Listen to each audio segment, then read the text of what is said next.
Boa noite, meus queridos alunos. Tudo bem com vocês?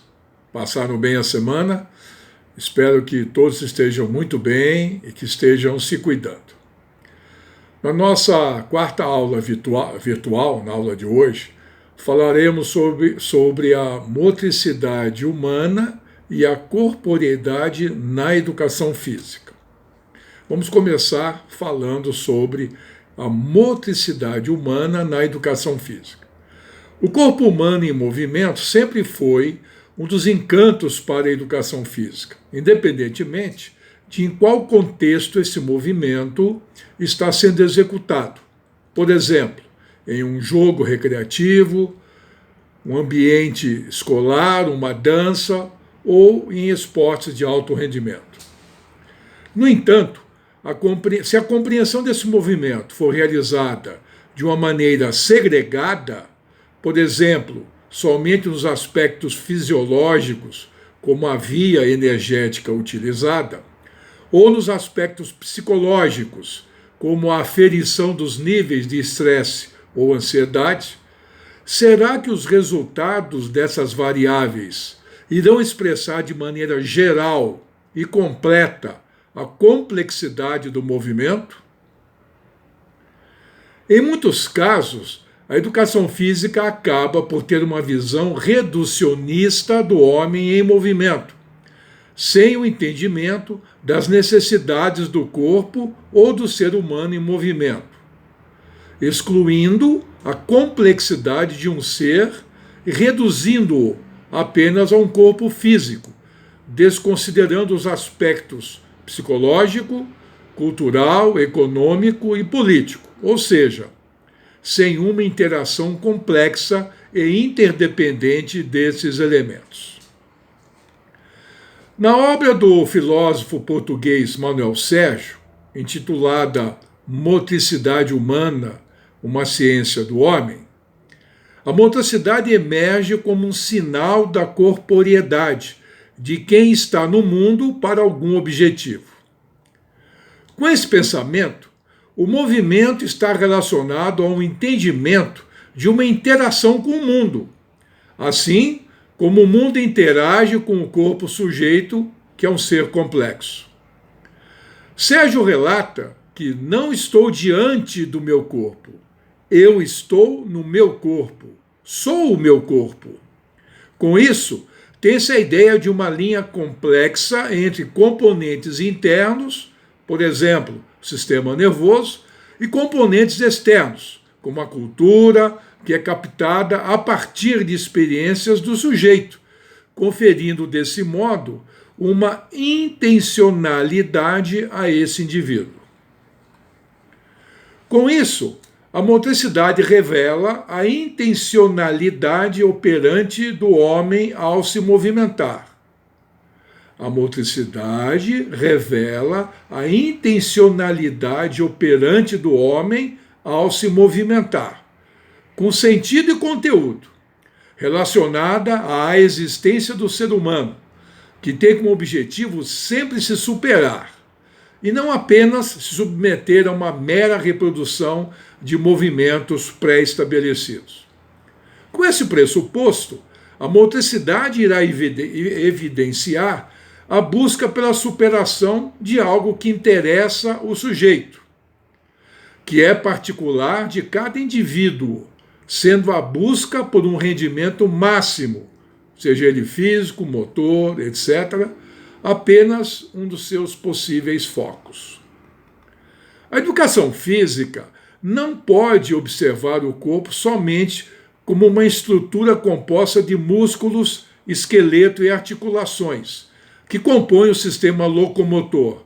Portanto, não deve se preocupar exclusivamente com o movimento produzido, mas com o sujeito, o ser humano que produz o movimento. A motricidade, partindo do próprio corpo, tem um significado para esse corpo, pois apresenta uma intencionalidade, um sentido, refletindo e manifestando assim a intenção do próprio corpo, aumentando o entendimento da percepção, sendo essa a ligação entre o corpo e o mundo.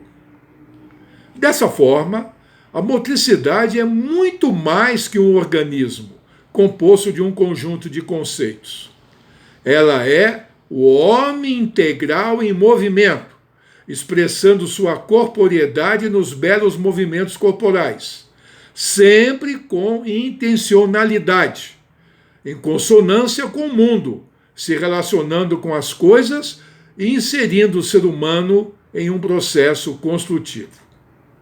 Pela motricidade, o homem tem suas primeiras experiências de exploração do mundo pelo movimento, constituindo um processo de humanização, pois a aprendizagem de cada indivíduo ocorre em sua relação com o meio social. A motricidade humana é um fenômeno com extrema complexidade, pois ela não nasce pronta, não tem uma ordem cronológica, nem um determinado estágio para ocorrer, pois é influenciada pelo meio social, dependendo de uma interação entre o ser humano e esse meio. Apesar de se observar o ser humano como uma única expressão, esse ser unitário apresenta múltiplas dimensões que vão influenciar sua motricidade. E, em decorrência disso, a construção pode ser feita por uma infinidade de possibilidades. Portanto, a motricidade é a corporeidade sendo representada pela intencionalidade de movimento. Repito, a motricidade é a corporeidade sendo representada pela intencionalidade de movimento. Vamos falar um pouco agora sobre a corporeidade na educação física. Qual o alvo de estudos da educação física? Como a educação física compreende e intervém nesse objetivo? A resposta para parte dessas perguntas é que o principal objetivo dos estudos da educação física é a compreensão do corpo do ser humano, que é estudado de maneira segregada e esquadrinhada em diversas áreas de atuação, como anatomia, fisiologia humana, biologia e psicologia. Existe uma tendência a uma visão dualista do homem na educação física, principalmente pelas pesquisas realizadas cuja procura estava relacionada a constatações de corpos medidos, comparados, desmembrados em variáveis e tipologias. Essa separação em áreas de investigação e de conhecimento é ruim para a compreensão do corpo do ser humano? Depende. Como foi discorrido até agora, percebe-se que a separação acaba por não entender o corpo como um ser único e indivisível. Porém, para um pensamento racional e científico, é interessante essa divisão, a fim de que ocorra um aprofundamento no conhecimento específico de cada área, e isso é muito válido. Entretanto, é necessário que os especialistas, em suas visões particulares, não percam o sujeito inteiro e complexo. A educação física está relacionada à corporeidade e ao movimento do ser humano, ou seja, na intencionalidade do homem de um ser corpóreo e de força motriz, abrangendo as diversas formas de atividades físicas, como, por exemplo, as ginásticas em geral, os jogos, as manifestações rítmicas, que inclui diversos tipos de danças, e os esportes em geral. Essas formas de atividades físicas representam a cultura ou fenômenos culturais de uma determinada região ou sociedade. Isso corresponde a uma apropriação pelo sujeito ou pelo homem, integrando assim a sua história, sendo uma realidade sócio-histórica pertencente ao processo de formação da história da humanidade. Por conseguinte, a educação física tem de tratar da modificação do entendimento de corpo-objeto para o entendimento de corpo-sujeito. A educação física tem de tratar da modificação do entendimento de corpo-objeto para o entendimento de corpo-sujeito. Sendo o corpo-sujeito o que apresenta uma intencionalidade, caracterizando a corporeidade, como apresentado nas ideias de Merleau-Ponty. Diferentes discussões envolvendo a corporeidade, mediante diversas perspectivas teóricas, têm como objetivo restabelecer a relação entre corpo e mente, ou seja, a corporeidade se apresenta como uma proposta de superar a visão mecanicista, ou a dicotomia, melhor dizendo, fragmentada da unidade do ser humano. Nesse sentido, o movimento passa a ser o reflexo ou a intencionalidade de um corpo, com dimensões indissociáveis na constituição do sujeito. Mesmo por meio da ciência, na tentativa de compreensão do ser humano em suas diversas facetas, ele, sendo um ser no mundo, necessita ter o seu relacionamento com o meio em que se desenvolve, para que lhe confira um significado. Na educação física, ainda se desenvolve uma abordagem em que o corpo é tratado como uma máquina de reprodução de movimentos pré-estabelecidos e determinados, muitas vezes chamados de técnicas, retratando assim um ser mecanizado. É importante retomar que a ideia de corpo-máquina ou corpo objetivo foi desenvolvida por Descartes. De acordo com sua perspectiva, para Descartes, o corpo é concebido como o cárcere da alma ou da mente, e só se movimenta pela ação da mente sem qualquer tipo de reflexão ou intencionalidade. Descartes relaciona o corpo-máquina a um relógio, que realiza um trabalho mecânico sem qualquer reflexão, sem qualquer intencionalidade. Relógio esse que, se apresentar qualquer defeito, pode ser consertado ou ter suas peças substituídas e assim voltar a funcionar corretamente. Esse conceito de corpo-objeto pode ser observado em elementos estéticos das sociedades modernas, em que se tem um padrão a ser seguido na questão corporal, segundo um modelo pré-estabelecido. Por exemplo, se está faltando volume nas mamas ou nas nádegas, implantam-se organismos não pertencentes ao corpo, tratando-o como um objeto passível de manipulação, em busca de uma beleza padronizada. O corpo-objeto participa de um mundo objetivo de trocas, e a sua realidade é determinada pelos interesses de um sistema social, uma vez que sua divisão possibilita ao corpo transformar-se em um objeto, uma mercadoria, que irá obedecer a uma lógica de determinado sistema político-social. Logo, o corpo nunca será real, mas haverá modelos corporais. E a eles, a realidade corporal deverá ajustar-se ou reajustar-se por meio de transições e mudanças corporais. Esses modelos instigam e forçam o consumo de bens do corpo real para se atingir o corpo ideal. Porém, os modelos normalmente são inatingíveis, gerando um fracasso pessoal e, consequentemente, uma angústia.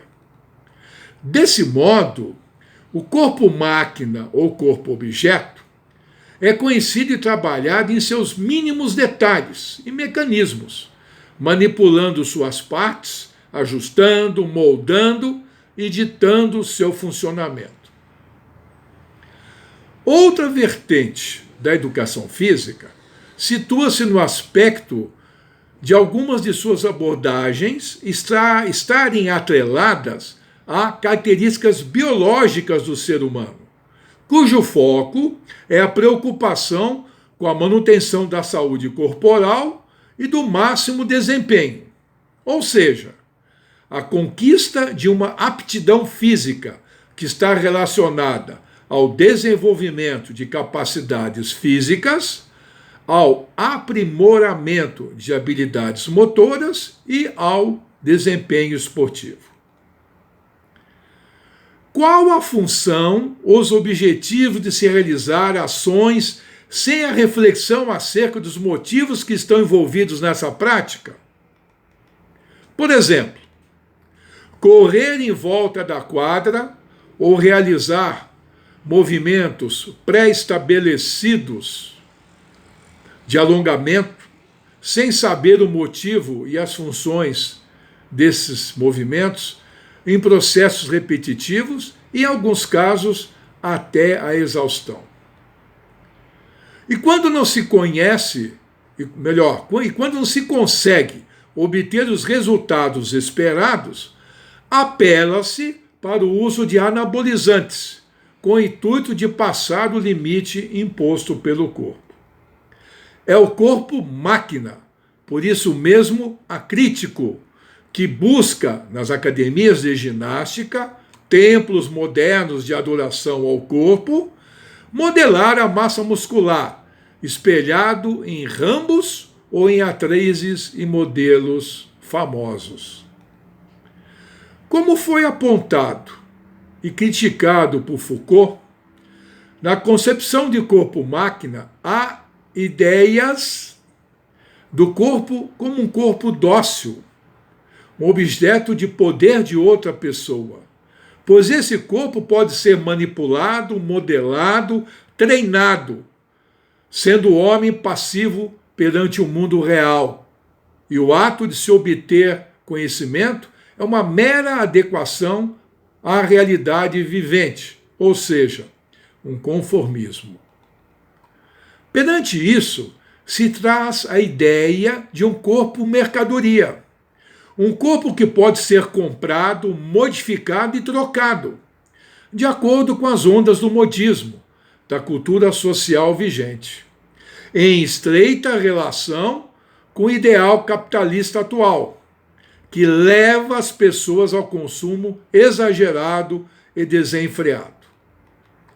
Isso pode ser observado em diversas ações de marketing para padrões e expressões corporais da atualidade, que apresentam resultado econômico extremamente vantajoso para quem controla as tendências, porém vendendo ideias distorcidas.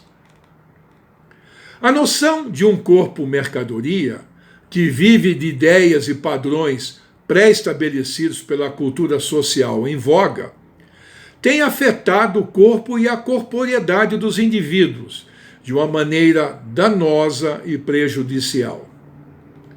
O formato, o tamanho e a aparência do corpo desempenham papéis importantes nas funções sociais, pois podem fornecer informações, por exemplo, sobre a posição ou classe social a que o sujeito pertence, ao seu modo de vida e etc.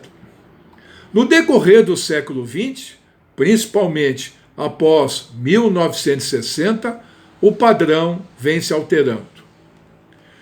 Busca-se um corpo magro com formas musculares bem definidas, adotadas como um padrão de beleza e com boa aceitação pela sociedade, que passa a constituir um corpo objeto de consumo, tendo em vista um mercado crescente.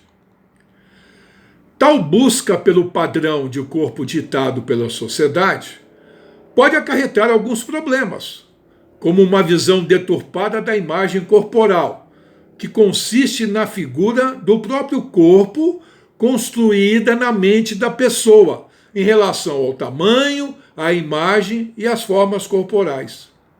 Essa construção inclui processos que podem ser influenciados por vários fatores, entre eles crenças e valores inseridos pela cultura. De acordo com Saikali, em seu estudo em 2004, o conceito de autoimagem ou imagem corporal envolve 3 componentes. Perceptivo, relacionado à forma precisa da aparência física, que envolve estimativa do tamanho e do peso corporal. Subjetivo, relacionado à satisfação da aparência, associado à preocupação e à ansiedade. E comportamental, relacionado a situações de fuga pelo indivíduo, por ter momentos de desconforto ligado à aparência corporal. Essa construção da autoimagem, e principalmente os comportamentos relacionados a ela, são intensificados por meio de reforço social, que é o processo de internalização de atitudes e comportamentos, mediante a aprovação dos outros e a modelagem em que se observa o comportamento de outras pessoas. E a partir disso, o indivíduo tenta reproduzi-lo ou imitá-lo. Buscando essa afirmação pela sociedade, acaba-se gerando uma insatisfação com o próprio corpo, frequentemente associada a uma discrepância da percepção e o desejo relativo a um tamanho e a uma forma corporal. Com essa percepção deturpada da autoimagem, podem ocorrer transtornos de condutas alimentares. Essa percepção deturpada da autoimagem podem ocorrer os transtornos de conduta alimentares, como a anorexia nervosa e a bulimia, que tem nas mulheres as principais vítimas, acarretando problemas clínicos de comprometimento, melhor dizendo, problemas clínicos de comprometimento da saúde, levando ao afastamento de atividades profissionais e, em casos extremos, levando até a morte. A anorexia ou autoinanição pode ser fatal. E os indivíduos acometidos por esse transtorno apresentam uma imagem corporal distorcida, porque, embora geralmente estejam abaixo do peso ideal, acreditam que estão gordos e obesos. Os primeiros sinais da anorexia estão relacionados à realização de dietas determinadas e secretas, à insatisfação após perda de peso, às metas de peso mais baixo após atingir o peso inicial desejado, ao excesso de exercício e, nas mulheres, à interrupção da menstruação. Já a bulimia consiste no consumo elevado de uma grande quantidade de alimento em um curto período de tempo, às vezes em poucos minutos, e a eliminação desse alimento ingerido, principalmente pela indução do vômito. Também caracterizado por dietas hipocalóricas rigorosas ou jejum, exercícios de altíssima intensidade, o uso de laxantes e diuréticos. As pessoas com bulimia geralmente não estão acima do peso, porém têm uma preocupação com a boa forma e a sua manutenção. Apesar de as mulheres serem mais suscetíveis à anorexia e à bulimia, os homens também estão passíveis de apresentar algum tipo de transtorno de imagem corporal. Ocorre uma grande pressão, principalmente por parte da mídia e da sociedade, em relação ao aprimoramento corporal, vinculando o corpo perfeito à prática de atividade física como uma promoção da saúde e credibilidade social. Todavia, o excesso de atividade física pode acarretar riscos à saúde e desenvolver o transtorno de imagem corporal, como a disformia muscular. A disformia muscular é um tipo de transtorno de imagem corporal no qual o indivíduo tem a percepção de que é fraco e pequeno em relação à quantidade ou ao tamanho de sua massa muscular. Mas, na verdade, apresenta uma musculatura desenvolvida em níveis acima da média populacional. A partir desse tipo de transtorno, se desenvolve a vigorexia. A vigorexia, em que os indivíduos demonstram a descrição anteriormente relatada, manifestando uma preocupação anormal com a massa muscular, que pode levar ao excesso de atividades de força, musculação, a práticas de dietas hiperproteicas, quantidades elevadas de proteínas, dietas hiperglicídicas, quantidade elevada de carboidratos, dietas dietas hipolipídicas, pouca quantidade de lipídios e gorduras, e ao uso de suplementos protéicos. E, em casos extremos, o consumo de esteroides anabolizantes. Ademais, pessoas com vigorexia não tendem a fazer atividades com características aeróbias, pois acreditam que esse tipo de atividade acarreta a perda de massa muscular, além de evitar a exposição de seus corpos por sentirem vergonha. Para homens, a principal faixa etária acometida pela vigorexia é entre 18 e 35 anos.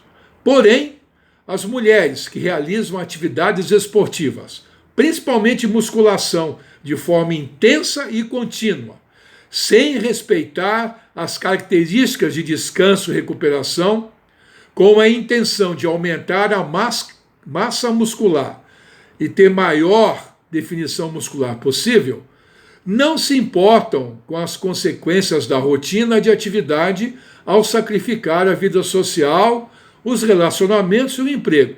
Essas mulheres não estão isentas de apresentarem esse quadro.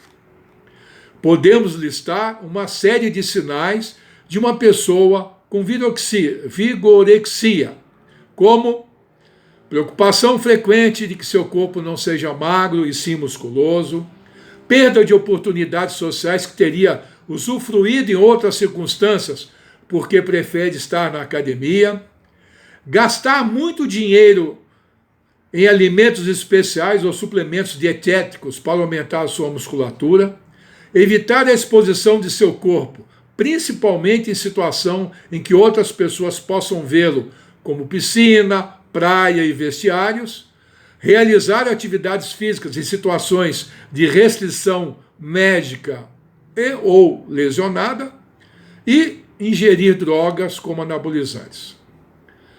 As principais causas na alteração da percepção da imagem corporal é uma imposição pela mídia, pela sociedade e meio esportivo, de um padrão considerado ideal e que sem ele o indivíduo não terá sucesso ou felicidade, tornando o corpo prisioneiro de um sistema de poder ditado e modificado por regras afetando a corporeidade de um indivíduo e até mesmo de uma parte da população.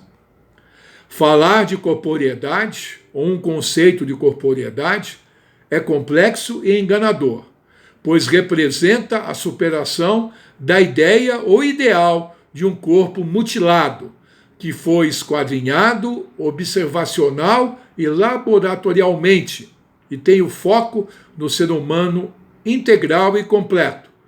O corpo que é vivo e também complexo e existente. O corpo carrega regras sociais.